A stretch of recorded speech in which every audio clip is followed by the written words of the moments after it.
Huriyanvar, assalomu alaykum, rahmatullohi va barakatuh. 11 mart 11 energetikasi kodi haqida yuqorida reelslarimda aytib o'tdim.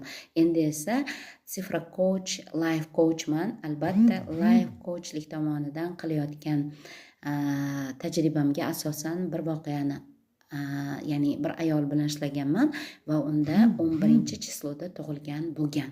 Endi qarang, u inson 11-chisloda tug'ilganligi uchun uni ong sistemasi qanday ishlaydi?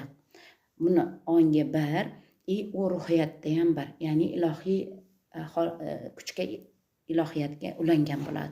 Shuning uchun bu insonlar ilm bilan shug'ullanishi kerak va ularga tabiiy holatda ilohiy ilmlar keladi.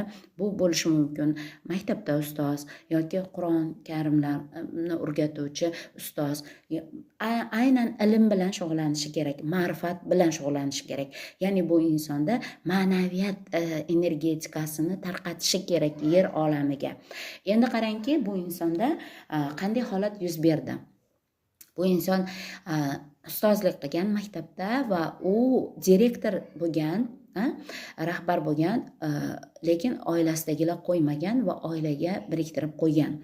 Endi qarangki, bu inson ilm bilan va ruhiyat, ya'ni ko'pchilik bilan shug'ullanishi kerak.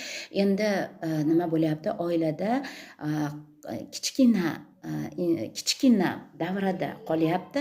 Energiya nihoyatda cheksiz berilgan. Bu insonlar yaratuvchi, bu insonlar bir ilmda olib turib o'zini yana qo'shib turib beruvchi insonlar. Bu ko'p ruhiyat bilan ishlovchi insonlar.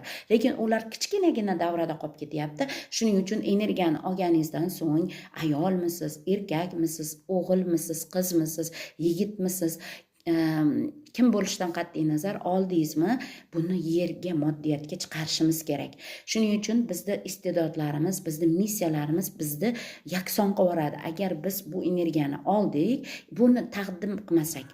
Endi qarangki, bu tor doiraga tushib qoladi bu ayol. Buning oqibatida energiya olindi va berilmadi va ichida biologik tanada o'sha portlash yuzaga keladi.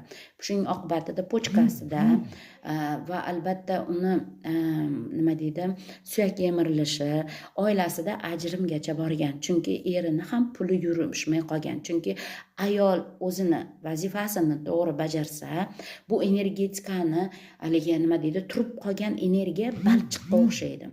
Buni yana ham keng yoritishimni istasangiz, albatta like tugmasini bosing, menga podpiska bo'ling.